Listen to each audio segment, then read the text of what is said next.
श्री शिवाय नमस्तुभ्यम। दोस्तों, आप सभी लोग जानते हैं कि 24 जुलाई 2024 को है सावन महीने की चतुर्थी तिथि, मतलब कि संकष्टी चतुर्थी। और हम आप लोगों को बता दें कि सावन महीने की जो चतुर्थी तिथि होती है ये विशेष रूप से धन प्राप्ति के लिए होती है। इस चतुर्थी के दिन आप भगवान को प्रसन्न करके अपने घर में जो भी धन से जुड़ी हुई समस्या चल रही होती है उनसे छुटकारा पा सकते हैं। या आपके घर में अगर किसी भी प्रकार की पैसों से जुड़ी हुई समस्या होती है, पैसा नहीं आता है, पैसा किसी कारणवश आपके घर में रुकता नहीं है, तो ये सारी जो समस्याएं हैं जो कि धन से जुड़ी हुई हैं, भाई इन सारी समस्याओं का आप समाधान इस उपाय को करने से ले सकते हैं, जो कि उपाय आप लोगों को सिर्फ सावन महीने की चतुर्थी के दिन करना होता है। तो आखिर ये सावन महीने की चतुर्थी के दिन मतलब कि 24 जुलाई 2024 के दिन आप लोगों को कौन सा उपाय करना है, जिस उपाय को करने के बाद दोस्तों आपके घर में पैसा ही पैसा बरसेगा, आपको कभी भी पैसों की समस्या देखनी नहीं पड़ेगी। तो उसके लिए दोस्तों आप लोगों को ये उपाय पूरा समझना पड़ेगा और ये वीडियो भी पूरा अच्छे से देखना पड़ेगा। तो सबसे पहली चीज़ दोस्तों, आप लोगों को जो इस सावन महीने की चतुर्थी तिथि के दिन जो सबसे बड़ा उपाय करना है धन प्राप्ति के लिए, अपने घर में सुख और शांति के लिए करना है,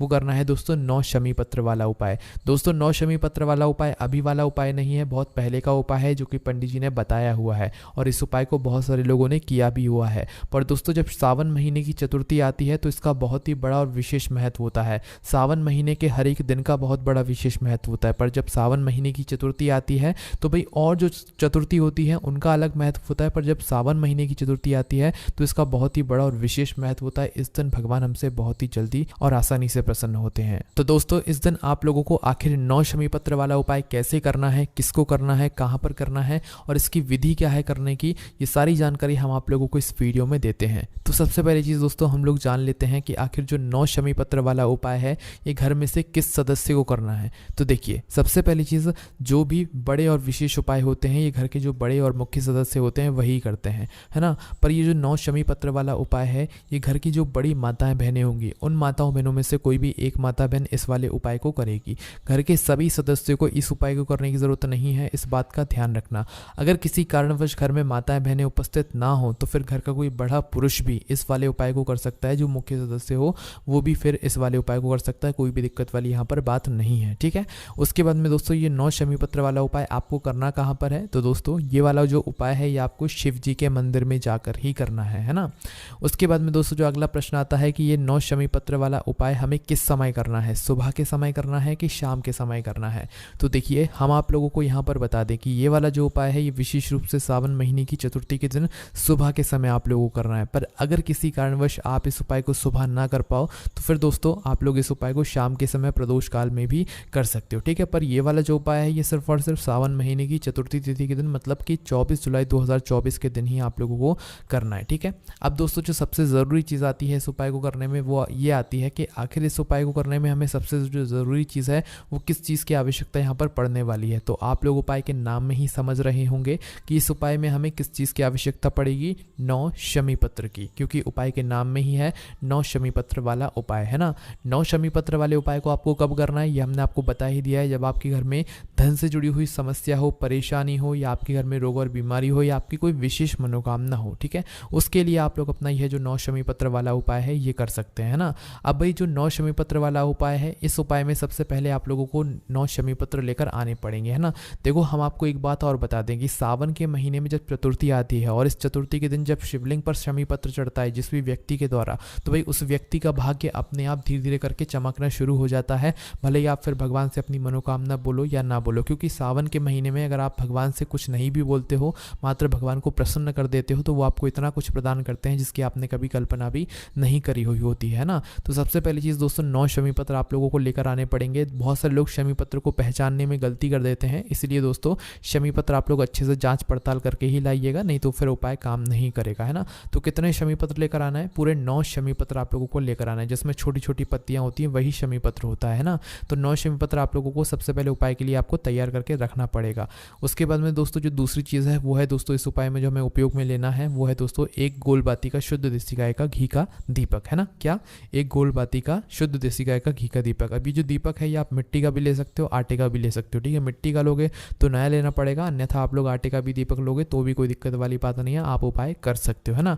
अब दोस्तों करना क्या है, देखो घर का जो भी सदस्य इस वाले उपाय को कर रहा हो उसे शुद्धता का विशेष रूप से ध्यान रखना है। आप सुबह उपाय कर रहे हो तो भाई सुबह जितना जल्दी हो सकता है उतना जल्दी उपाय को करने की कोशिश करना, क्योंकि सावन के महीने में ब्रह्म मुहूर्त से अच्छा और कोई समय नहीं होता है। ब्रह्म मुहूर्त के बाद जितना जल्दी हो सकता है भाई आप उतना जल्दी कोई भी अनुष्ठान कोई भी उपाय करने की कोशिश करें तो वो ज़्यादा बेहतर आप लोगों को यहाँ पर फल ला कर देगा। बाकी 10, 11, 12 बजे तक कभी भी आप लोग अपना ये वाला जो उपाय है सावन महीने की चतुर्थी के दिन कर सकते हो, ठीक है, 9 शमी पत्र वाला उपाय। तो आप लोगों को समझ आ गया। सबसे पहली चीज़ इस उपाय में आप लोगों को 9 शमी पत्र लेकर आने पड़ेंगे, एक घी का दीपक आपको तैयार करना पड़ेगा शुद्ध देसी गाय के घी का। उसके बाद में दोस्तों बस यही 2 चीज़ें हैं जो कि आप लोगों को उपाय में तैयार करके रखनी पड़ेगी।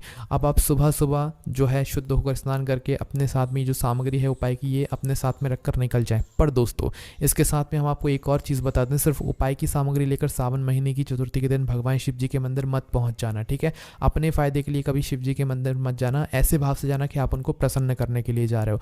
तो कम से कम अपने साथ में 1 लोटा या 2 लोटा जल ज़रूर लेकर जाना, क्योंकि सावन के महीने में हम सभी लोग एक की जगह 2 लोटा जल लेकर जाते हैं अपने घर से, एक के ऊपर एक रखकर, है ना।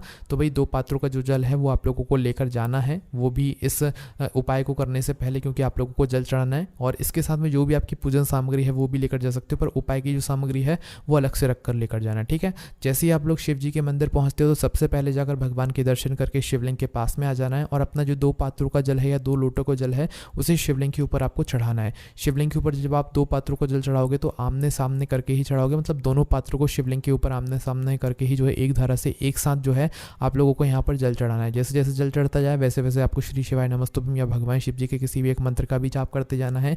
जैसे ही जल चढ़ जाता है उसके बाद में आपकी जो भी पूजन सामग्री है उस पूजन सामग्री से भगवान शिव जी का अभिषेक या पूजन जो भी करना चाहते हैं वो सारी चीज़ें कर लीजिए। जैसे ही आपकी सारी पूजन अर्चना हो जाए उसके बाद में आप लोग अपना ये जो 9 शमी पत्र वाला उपाय सावन महीने की चतुर्थी का इसे कर सकते हैं ना। तो करना क्या है दोस्तों, 9 शमी पत्र आप लोग अपने सामने निकाल कर रख लीजिए, अपना जो घी का दीपक है वो भी रख लीजिए। और जैसे जैसे हम आपको बताते जा रहे हैं वैसे वैसे अब आप लोगों को यहाँ पर सभी चीज़ों का ध्यान रखना है, ठीक है। तो सबसे पहली चीज़ दोस्तों 9 शमी पत्र। अब ये जो 9 शमी पत्र हैं दोस्तों, 9 शमी पत्र में से आप लोग अपने 5 शमी पत्र अलग निकाल लो, है ना। जो 4 शमी पत्र हैं वो अलग रख दो, 5 शमी पत्र आप लोग 9 शमी पत्र में से अलग निकाल लो, है ना। 5 शमी पत्र निकालने के बाद दोस्तों क्या करना है कि इन 5 शमी पत्र को आपको भगवान शिव जी की शिवलिंग में जहाँ पर भी गणेश जी का स्थान होता है इन शमी पत्र को वहाँ पर समर्पित करना है। क्योंकि हम आप लोगों को बता दें कि ये जो उपाय है ये विशेष रूप से गणेश जी के लिए है और भगवान शिव जी के लिए। यही जो भगवान है ये आप लोगों के दुख दूर करेंगे, आपके घर से धन की जो समस्या है उसे दूर करेंगे, है ना। तो हम आपको बता दें कि शिवलिंग में जो गणेश जी का स्थान होता है वो कहाँ पर होता है। ये बहुत सारे लोग जानते भी हैं कि जो जलाधारी होती है, जलाधारी का जो राइट हैंड साइड होता है, मतलब सीधे हाथ का जो भाग होता है जलाधारी का, वो जो है गणेश जी वाला भाग होता है, गणेश जी वाला स्थान होता है। पर जब भी आप लोगों को समझ ना आए तो वहीं मंदिर में किसी से पूछ लीजिएगा कि भाई इस शिवलिंग में गणेश जी का स्थान कौन सा है, तो वो आपको आराम से बता देंगे। क्योंकि ज़्यादातर लोगों को पता होता है कि गणेश जी का स्थान जलाधारी के राइट हैंड साइड या सीधे हाथ की तरफ यहाँ पर होता है ना। सीधे हाथ की जलाधारी के कोने की जो भी साइड होती है वो गणेश जी का ही स्थान होता है। तो क्या करना है आप लोगों को, सबसे पहले अपनी 5 शमी पत्र निकाल कर अपनी 5 शमी पत्र को एक साथ जमा कर आप लोगों को ये 5 शमी पत्र एक साथ ही भगवान गणेश जी वाले स्थान पर आपको समर्पित कर देना है, ठीक है। क्या कर देना है,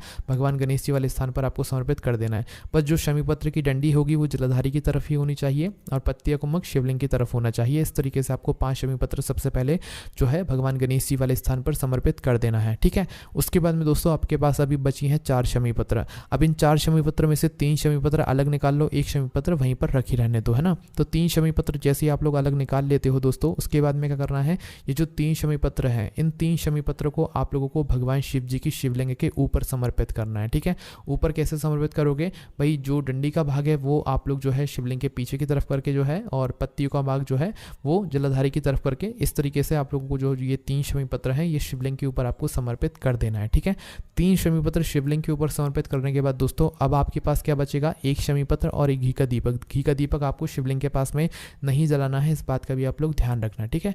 तो करना क्या है, जैसे 3 शमी पत्र शिवलिंग के ऊपर चढ़ाते हो उसके बाद में अपना 1 शमी पत्र और अपना घी का दीपक लेकर कहाँ पर आ जाना, अपने जो भगवान शिव जी के मंदिर की चौखट होगी वहाँ पर आ जाना। अभी मंदिर से बाहर नहीं निकलना है, मंदिर के अंदर ही रहना है और मंदिर के अंदर खड़े होकर बाहर की तरफ देखकर, मतलब मंदिर के अंदर चौखट के अंदर ही खड़े होकर आप लोगों को देखना है कि अपना उल्टा हाथ कौन सा है, ठीक है। मतलब आपको अंदर खड़े रहना है और मंदिर के बाहर देखना है ना। तो क्या देखना है, आपका उल्टा हाथ कौन सा पड़ रहा है। तो भाई मंदिर से जब बाहर की तरफ जाओ तो आपका उस समय जो उल्टा हाथ पड़े उस उल्टे हाथ की भगवान शिव जी की चौखट पर आपको अपना बचा हुआ जो 1 शमी पत्र है उसे समर्पित करना है सबसे पहले चीज। तो उसके बाद में जो आपका 1 शमी पत्र जो आपने चढ़ाया हुआ है, इस 1 शमी पत्र को चढ़ाने के बाद दोस्तों क्या करना है, आपने जो अपना घी का दीपक तैयार किया हुआ है इस घी के दीपक को अब आप लोग जला लो, ठीक है। ये घी का दीपक घर से जलाकर नहीं लेकर आना है, इस 1 शमी पत्र को चढ़ाने के बाद ही जो है मतलब इसको जलाना है। तो एक शमी पत्र भगवान जो शिव जी हैं, शिव जी की जो चौखट है, चौखट के लेफ्ट हैंड साइड या उल्टे हाथ की तरफ जो चौखट होगी उस चौखट पर एक शमी पत्र आप सबसे पहले आपको बचा हुआ समर्पित करना है। उसके बाद में अपना ये घी का दीपक जलाकर गणेश जी के मोर ध्वज या मयूर ध्वज कोई भी एक गणेश जी का नाम लेते हुए इस दीपक को आपको वहां पर अपनी मनोकामना को करते हुए रख देना है। मनोकामना जो भी आपके धन से जुड़ी हुई समस्या हो, घर में सुख शांति से जुड़ी हुई मनोकामना या कोई भी मनोकामना जिसके लिए आप लोग अपना यह वाला उपाय कर रहे हो, इस दीपक को रखते समय अपनी वह मनोकामना भगवान से जरूर बोल देना। जैसे ही आप लोग ये शमी पत्र और दीपक जला देते हो, भगवान से मनोकामना कर देते हो, भगवान गणेश जी के मोर ध्वज मयूर ध्वज गणेश जी का नाम लेते हुए अपनी मनोकामना बोल देते हो, उसके बाद में शिवलिंग के पास में आकर दोस्तों 2 मिनट श्री शिवाय नमस्तुभ्यम का आप लोग जाप कर लेना या कोई भी एक मंत्र का जाप कर लेना जो भगवान शिव जी को प्रसन्न हो। और उसके बाद में दोस्तों भगवान को धूप देकर वहां से उठ जाना। ये वाला उपाय यहाँ पर पूरा हो जाता है। अब दोस्तों आप लोगों ने देखा कि उपाय बहुत आसान है, पर जो उपाय में जो छोटी छोटी चीजें होती हैं वो बहुत ज्यादा जरूरी है। अगर आप इन छोटी छोटी चीजों पर ध्यान नहीं दोगे तो फिर आपका उपाय सही तरीके से काम नहीं करता है। इसलिए दोस्तों आप लोगों को सबसे पहली चीज जो है उपाय अच्छे से सुनना है, उसके बाद ही करना है। ये 9 शमी पत्र वाला उपाय हम हर रोज नहीं करते हैं, ये विशेष तिथियों पर ही किया जाता है। विशेष रूप से सावन महीने की जो चतुर्थी इस बार पड़ रही है 24 जुलाई को, इस दिन आप लोगों को ये वाला उपाय करना है अपने घर में भगवान शिव जी का आशीर्वाद प्राप्त करने के लिए और अपने ऊपर भगवान शिव जी का आशीर्वाद प्राप्त करने के लिए। इस उपाय को करने के बाद आपको बहुत सारे फलों की प्राप्ति हो जाएगी, भगवान की कृपा जो है आपके घर परिवार पर हो जाएगी। ठीक है, बाकी दोस्तों ये वाला उपाय आप हमारी वेबसाइट भोलनाथभक्ति.com पर जाकर भी आराम से बैठकर पढ़ सकते हैं। कोई भी समस्या कमेंट करके पूछ सकते हैं। ओम नमः शिवाय, जय भोले बाबा, श्री शिवाय नमस्तुभ्यम।